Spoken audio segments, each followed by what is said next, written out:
ایک دفعہ کا ذکر ہے کہ ایک راجا نے فیصلہ کیا کہ وہ اپنے 3 بیٹوں کی شادی کرے گا، مگر وہ چاہتا تھا کہ قسمت ان کے لیے دلہنوں کا انتخاب کرے۔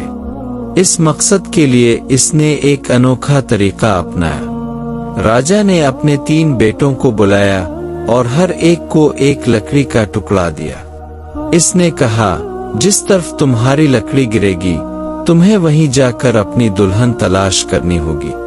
سب سے بڑے بیٹے نے لکڑی پھینکی، وہ ایک قریبی گاؤں میں جا گری۔ وہ وہاں گیا اور ایک خوبصورت لڑکی سے شادی کر لی۔ دوسرا بیٹا بھی اپنی لکڑی کو پھینکتا ہے اور وہ دوسرے گاؤں میں جا گرتی ہے۔ وہ بھی وہاں گیا اور اپنی دلہن ڈھونڈ لی۔ اب باری آئی سب سے چھوٹے بیٹے کی۔ اس نے لکڑی کو پوری طاقت سے پھینکا، مگر لکڑی سیدھا جنگل میں جا گری۔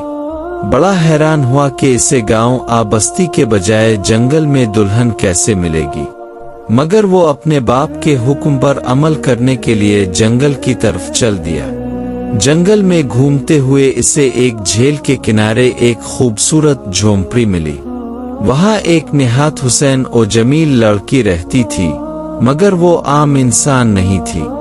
وہ ایک جادوئی شہزادی تھی جس پر ایک ظالم جادوگر نے جادو کر دیا تھا۔ اس جادو کے سبب وہ نظر نہ آنے والی دیواروں میں قید تھی اور صرف ایک سچا دل والا بہادر انسان ہی اسے آزاد کر سکتا تھا۔ شہزادے نے ہمت نہیں ہاری۔ وہ وہاں رکا اور مختلف آزمائشوں سے گزرا۔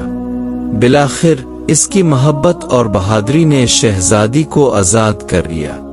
جیسے ہی جادو ختم ہوا، شہزادی اپنے اصل روپ میں آ گئی اور خوشی سے چمک اٹھی۔ شہزادہ اسے لے کر محل واپس آیا۔ راجا نے جب اپنے چھوٹے بیٹے کی کہانی سنی تو بہت خوش ہوا۔ تینوں بیٹوں نے اپنی اپنی دلہنوں کے ساتھ خوشحال زندگی بسر کی، مگر سب سے چھوٹے بیٹے اور جنگل کی شہزادی کی کہانی ہمیشہ کے لیے یاد رکھی گئی، اور یوں سب خوشی خوشی رہنے لگے۔